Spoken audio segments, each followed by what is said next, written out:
लो जी वाह खालसा वाहिगुरू जी की फतेह। ਆਪਾਂ ਅੱਜ ਜਾ ਰਹੇ ਆ ਇਹ ਸ਼ਿਮਲਾ ਰੋਡ ਆ ਤੇ ਜਿੱਥੇ ਹੜ੍ਹ ਆਏ ਨੇ ਬੜੂ ਸਾਹਿਬ। ਪਹਾੜੀਆਂ ਬਹੁਤ ਬੜਬੜੀਆਂ ਨੇ। ਸਰਦਾਰ ਦਰਸ਼ਨ ਸਿੰਘ ਜੀ ਡਰਾਈਵਿੰਗ ਕਰਦੇ ਨੇ ਤੇ ਵਾਹਿਗੁਰੂ ਜੀ की फतेह जी। ਪਿੱਛੇ ਮੈਡਮਾਂ ਬੈਠੀਆਂ, ਸਾਡੀ ਟੀਮ ਜਾ ਰਹੀ ਆ ਕੰਮ ਕਰਨ ਵਾਸਤੇ ਤੇ ਅੱਜ ਸਾਡੀ ਟੀਮ ਇਹ ਨਵੀਂ ਬਣੀ ਆ ਤੇ ਤੁਹਾਨੂੰ ਅਸੀਂ ਜਦ ਕੰਮ ਕਰਾਂਗੇ ਫਿਰ ਵੀਡੀਓ ਬਣਾ ਕੇ ਤੁਹਾਨੂੰ ਦੱਸਾਂਗੇ। ਇਹ ਰੋਡ ਜਿਹੜਾ ਆ ਇਹ ਸ਼ਿਮਲੇ ਨੂੰ ਜਾ ਰਿਹਾ। ਸ਼ਿਮਲਾ ਇੱਥੋਂ ਕੋਈ 65 ਕਿਲੋਮੀਟਰ ਤੇ ਹੈਗਾ। ਸ਼ਿਮਲਾ ਸੋਲਨ ਹੈਗਾ ਕੋਈ 30 ਕਿਲੋਮੀਟਰ। ਸੋਲਨ ਜਾ ਕੇ ਫਿਰ ਅਸੀਂ ਹੋਰ ਵੀਡੀਓ ਬਣਾ ਕੇ ਭੇਜਾਂਗੇ ਤੁਹਾਨੂੰ। ਬਹੁਤ ਬਹੁਤ ਮਿਹਰਬਾਨੀ ਜੀ। ਪਹਾੜੀਆਂ ਦੇ ਕਰ ਲਓ ਕਿੱਥੋਂ ਅਸੀਂ ਤੁਰੇ ਆ ਚੈਰਿਟੀ ਦਾ ਕੰਮ ਕਰਦੇ ਹੋਏ। ਕੋਇਟਾ ਤੋਂ ਇਰਾਨ ਦਾ ਬਾਰਡਰ ਪੈ ਜਾਂਦਾ ਉੱਥੇ ਨੇੜੇ ਤੇ ਹੁਣ ਇੱਧਰ ਉਹ ਦੇਖੋ ਉੱਪਰ ਜਾ ਕੇ ਲੋਕਾਂ ਨੇ ਪਹਾੜਾਂ ਦੇ ਉੱਤੇ ਘਰ ਬਣਾਏ ਹੋਏ ਨੇ। ਕਿੱਦਾਂ ਲੋਕ ਜਾਂਦੇ ਆ ਇੱਥੇ ਜਿਹਨੂੰ ਆਈ ਡੋਨਟ ਨੋ ਕਿ ਕਿੱਦਾਂ ਮਤਲਬ ਇਹ ਜਾਂਦੇ ਹੋਣਗੇ ਉੱਤੇ ਨੂੰ। ਬੜੇ ਬੜੇ ਘਰ ਬਣਾਏ ਹੋਏ ਨੇ।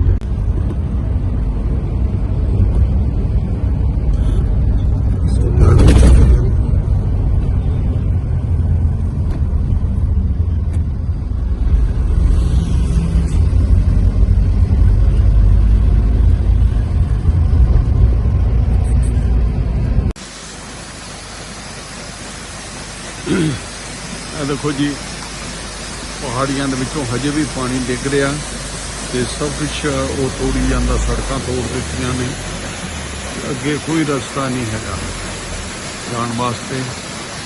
पहाड़ियां बहुत बहुत उच्चियां ने पहाड़ियां। ये साडी टीम जी जा रही आ ते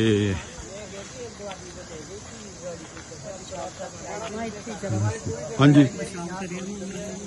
कर लो।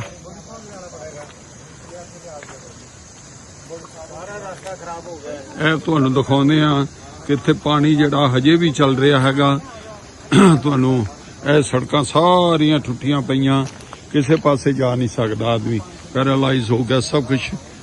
ਖਾਲਸਾ ਵਾਹਿਗੁਰੂ ਜੀ ਕੀ ਫਤਿਹ। ਅੱਜ ਅਸੀਂ ਨਵਾਂ ਸ਼ਹਿਰ ਤੋਂ international Punjabi foundation of Canada ਤੋਂ ਵੱਲੋਂ ਇੱਕ ਡੋਨੇਸ਼ਨ ਲੈ ਕੇ ਆਏ ਸੀਗੇ, ਜਿਹੜਾ ਕਿ ਪਹਾੜੀਆਂ ਦੇ ਵਿੱਚ ਬੱਦਲ ਫਟ ਗਿਆ ਸੀਗਾ। ਉਹ ਬੱਦਲ ਫਟਿਆ ਤੇ ਇਹ ਤੁਹਾਨੂੰ ਦਿਖਾਉਂਦੇ ਆ ਕਿ ਇੱਥੋਂ ਅਸੀਂ ਬੜੂ ਸਾਹਿਬ ਜਾ ਨਹੀਂ ਸਕਦੇ ਸੀ। ਬੜੂ ਸਾਹਿਬ ਆਪਣਾ ਸਮਾਨ ਪਹੁੰਚਾਉਣਾ ਸੀਗਾ। ਇਹ ਦੇਖੋ ਕਿ ਪਹਾੜੀ ਪੂਰੀ ਸਲਿੱਪ ਕਰਕੇ ਨਾ ਥੱਲੇ ਆ ਪਾੜ ਪੈ ਗਿਆ, ਸੜਕਾਂ ਟੁੱਟੀਆਂ ਹੋਈਆਂ।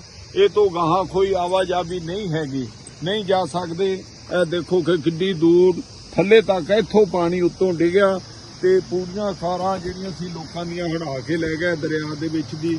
ਬਹੁਤ ਨੁਕਸਾਨ ਹੋਇਆ ਤੇ ਪਾਣੀ ਤੁਹਾਨੂੰ ਦਿਖਾਉਂਦੇ ਆ ਹਜੇ ਵੀ ਮਤਲਬ ਚੱਲ ਰਿਹਾ ਹੈ। ਲੋਕਲ ਇੱਥੇ ਦੇ ਲੋਕ ਰਹਿਣ ਵਾਲੇ ਨੇ, ਆਪਾਂ ਇਹਨਾਂ ਨਾਲ ਗੱਲ ਕਰਦੇ ਹਾਂ। ਹਾਂਜੀ ਕੀ ਹਾਲ ਚਾਲ ਹੈ ਜੀ? ਠੀਕ ਠਾਕ ਹੋ? ਅੱਛਾ ਅੱਛਾ। ਇੱਥੇ ਆ ਜਿਹੜੀ ਪਹਾੜੀ ਦਾ ਪਾਣੀ ਉਧਰੋਂ ਆ ਰਿਹਾ ਸੀ ਪਾਣੀ ਉੱਥੋਂ। ਅੱਛਾ ਅੱਛਾ। ਇਹ ਪਾਣੀ ਇੱਥੇ ਆਇਆ ਤੇ ਉਹ उड़ा के ले गया। इसका रसा हुआ ना नीचे से। अच्छा अच्छा।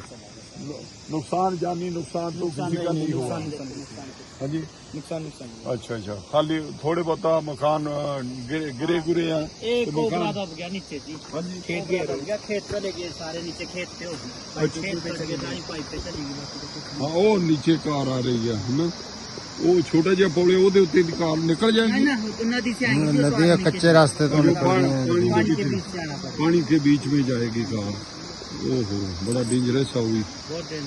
हाँ ये देखो थल्ले कार आ रही है, पानी ਦੇ ਵਿੱਚ ਦੀ ਜਾਂਦੇ ਨੇ ਲੋਕ ਤੇ ਇਹ ਦਰਿਆ ਭਰ ਕੇ ਪੂਰਾ ਨੁਕਸਾਨ ਹੋ ਗਿਆ। ਇਹ ਗਾਹਾਂ 15 ਕਿਲੋਮੀਟਰ ਇੱਥੋਂ ਬੜੂ ਸਾਹਿਬ ਆ। ਉੱਥੇ ਰਸਤੇ 'ਚ ਵੀ ਪੁਲ ਟੁੱਟੇ ਆ, ਅੱਗੇ ਵੀ ਪੁਲ ਟੁੱਟੇ ਆ।